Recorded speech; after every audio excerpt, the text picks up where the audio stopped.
Lors du 9e anniversaire de ma belle-fille, personne n'a offert le moindre cadeau à ma fille et tout le monde l'ignorait royalement. C'est alors que ma sœur s'est levée, un sourire narquois aux lèvres, et a tendu à ma fille un billet de 5 € tout déchiré en disant « Tu mérites bien ça, car tu ne fais pas vraiment partie de cette famille. » Les invités ont éclaté de rire.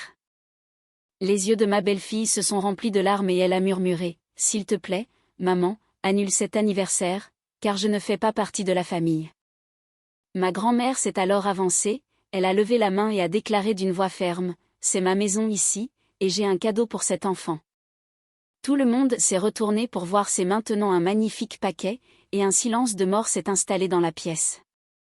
Élodie préparait ce goûter d'anniversaire depuis 6 semaines, elle avait dressé la liste des invités, envoyé les cartons d'invitation et commandé le gâteau à la pâtisserie artisanale du quartier. Un entremets au chocolat décoré de fleurs en sucre jaune parce que Manon en avait vu une photo dans un magazine et l'avait désigné du doigt en disant que c'était exactement celui-là qu'elle voulait.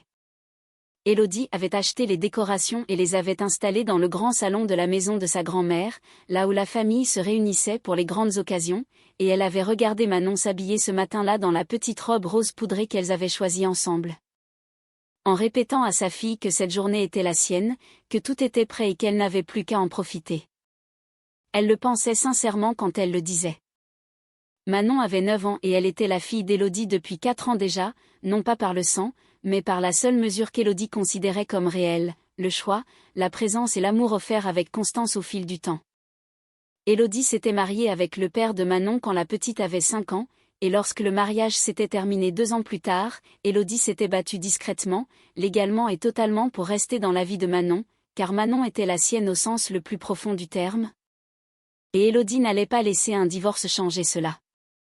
Sa propre famille, la famille d'Élodie, sa mère, ses tantes, sa sœur Sandrine et les cousins, ainsi que tous les proches qui formaient le groupe de ceux qui connaissaient Élodie depuis toujours, n'avaient jamais vraiment accepté cette conclusion concernant Manon.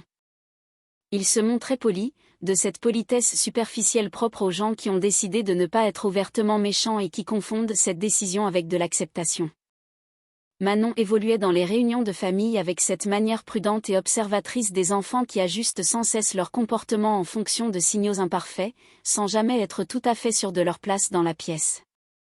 Élodie s'était persuadée que cela finirait par changer, elle s'était dit qu'un anniversaire, surtout un anniversaire dans une pièce remplie de gens venus spécialement pour l'occasion, serait différent, car les événements marquants ont le don de transformer les choses.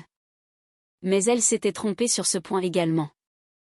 Les cadeaux étaient apparus sur la table de la manière dont les cadeaux apparaissent dans les fêtes d'enfants, apportés par les invités à leur arrivée, s'accumulant en une pile que l'enfant finit par explorer avec cette joie concentrée qui est l'une des plus belles choses quand on a 9 ans. Sauf qu'au moment où le dernier invité fut arrivé et installé, Élodie remarqua ce qui manquait. Chaque cadeau sur la table portait une étiquette, elle lut les noms sans avoir l'air de les lire, développant cette attention périphérique que les mères possèdent pour les choses importantes, et pas un seul n'était destiné à Manon. Les cadeaux étaient pour les autres enfants présents, les cousins, les voisins, le groupe habituel, mais aucun n'était pour la reine de la fête. Manon l'avait remarqué aussi, Élodie pouvait le voir à la façon dont sa fille avait cessé de s'approcher de la table des cadeaux, à la façon dont elle s'était déplacée vers le bord de la pièce pour se tenir près de la bibliothèque vitrée, observant la fête d'un peu plus loin. À 9 ans, elle était déjà experte dans l'art de se faire toute petite là où la discrétion semblait être l'option la plus sûre. Élodie se dirigeait vers elle quand sa sœur Sandrine se leva. Sandrine avait toujours eu le sens du spectacle, elle se tenait au centre du salon avec l'aisance de quelqu'un qui aime captiver un auditoire, elle plongea la main dans son sac à main et en sortit un billet de 5 € tout froissé, avec un coin manquant. Le genre de billet qu'on trouve au fond d'un vieux sac et qu'on hésite à jeter.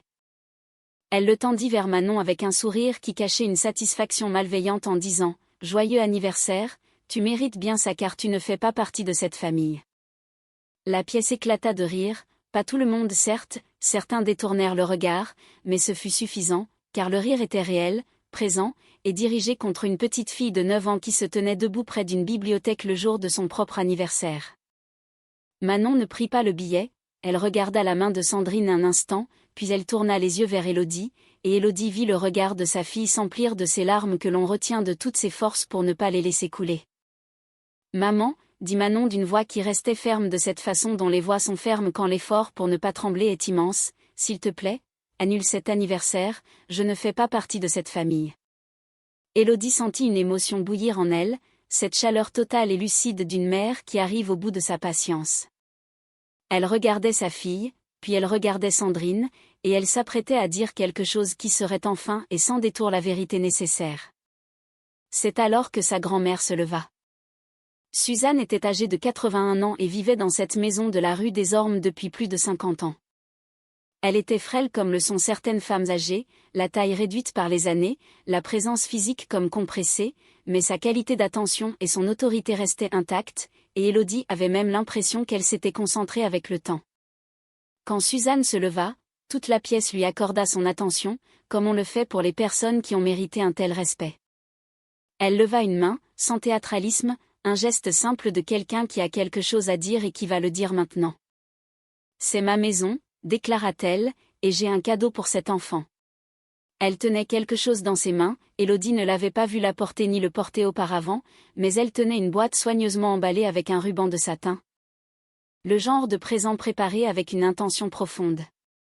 Elle traversa lentement le salon vers Manon, de cette démarche calme qu'elle adoptait pour tout, et lui tendit le paquet.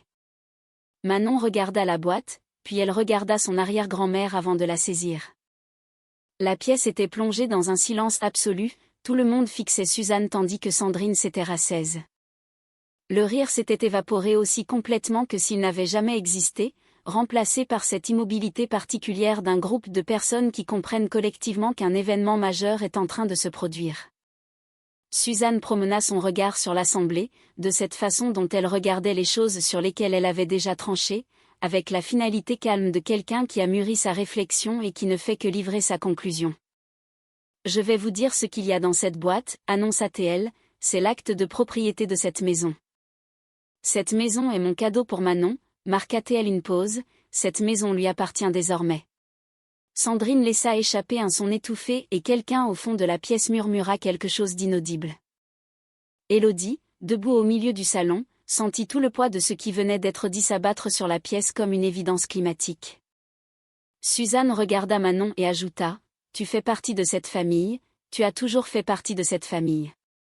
Certaines personnes dans cette pièce l'ont oublié aujourd'hui, ou peut-être ne l'ont-elles jamais compris.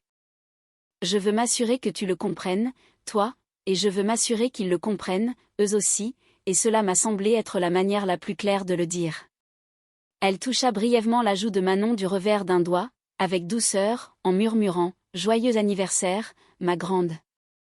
Manon serrait la boîte contre elle, elle regarda son arrière-grand-mère, puis Élodie, et les larmes qu'elle avait tant lutté pour retenir finirent par couler, de cette manière totale et libératrice des pleurs que l'on a trop longtemps contenus et qui reçoivent enfin l'autorisation d'exister.